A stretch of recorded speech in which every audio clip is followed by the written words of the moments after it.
In any consultation, there's always a range of opinions and there are always mixed views.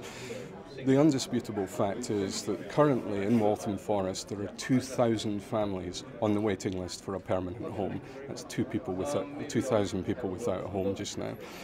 London as a whole and Waltham Forest are in desperate need of housing. There are very few sites round about. The previous owners of the Greyhound track decided that it was a loss-making business and sold up.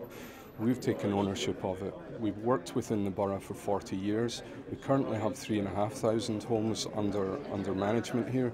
We're investing £150 million into the borough in regeneration schemes and community schemes.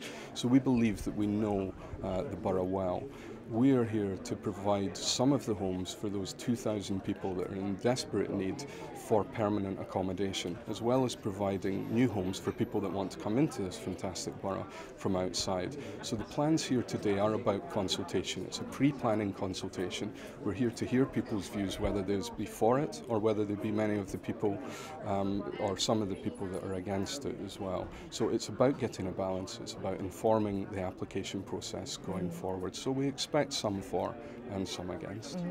But does the housing have to be on the former landmark of Walthamstow, the dog track? There are very few other sites within Waltham Forest itself that you could build on. There are reports that you will see within the exhibition itself that outline those, and those are undisputable facts. Even the local MP, when we met with him right at the start, was scratching his head to come up with alternative sites. It is sad that dog racing as a whole does seem to be on the decline and that it doesn't seem to have been a business that could be sustained.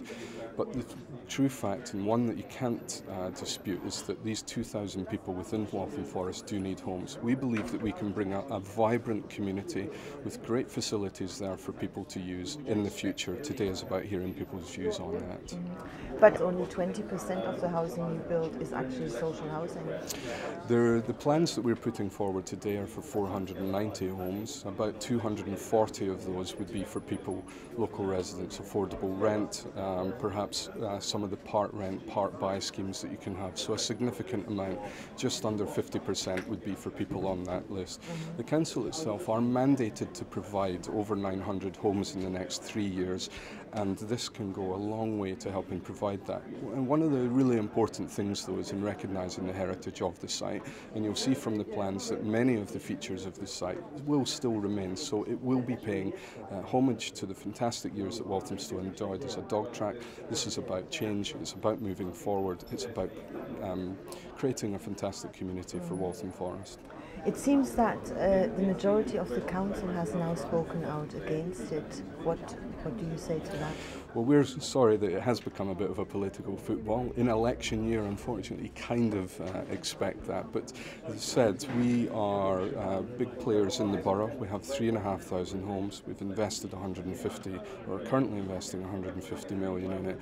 We believe that we've got plans here that people can comment on and that will come up with a solution for a fantastic community for people at some point in the future that will be acceptable to all parties and be acceptable to residents, and they will see just what a great place it can be. We have seen and heard a lot of support for housing.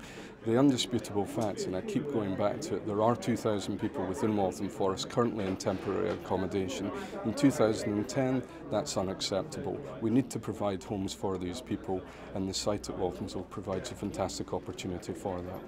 We believe that the groundswell of opinion is from people who do want homes, that do want to come into this borough that's set up life, because it's got fantastic transport links into the centre of London.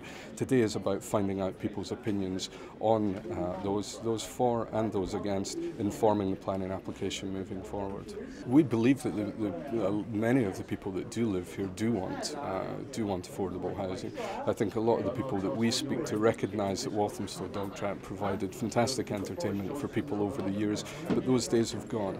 The future now is in providing a great community. We've got many examples round about Waltham Forest, up at the Bowman Estate, for example, where we've brought down 23-storey houses, we've shut down found crackdowns there, and we've turned that into a fantastic working community moving forward. We believe the same sort of vibrant community can be put on Waltham Forest, and it's our belief that the vast majority, the silent majority of people want housing and need housing, and that's an undisputable fact. When it comes to the site, we have specialist transport consultants in here today that residents can speak to. The way that you design a lot of new build properties are that actually it's less than one car parking space per building, so it's actually reducing traffic. It uses the main roads. Just now it's very sensitively built, and that is what today is about people hearing these things and about putting their concerns across this. We will listen to people. This is a pre-planning application, and it's open for people to tell us what they don't like and what they do like about it. So what's the next step from here? The next step from here is there is another consultation event on Tuesday. All the time there is email there people can write in, which they have been doing to us over the last week while, and it's then about collating that information, looking at the plans and adjusting them to suit. And once we're ready to put the application process in, or the application, and that will go in, and people have a further opportunity to consult on that as part of stage 2. This is right at the very beginning.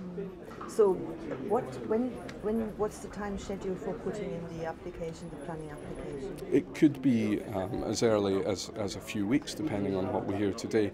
But the message that will give us the planning application will go in when it's ready. And we've taken on board people's viewpoints that have come today, that have emailed us, that have written to us, and when it's ready, it will go in. So just finally, do you think 4 or 6 hours consultation during the time is that enough to listen to residents? Well, these are the public meetings. Obviously, the plans are open for people to look at on websites. People can write to us with their concerns. I think one of the key things is that we come up with a solution for the site moving forward, and we have to be relatively quick about that. I think that we will listen to people as long as we have to listen to people, and that's a guarantee.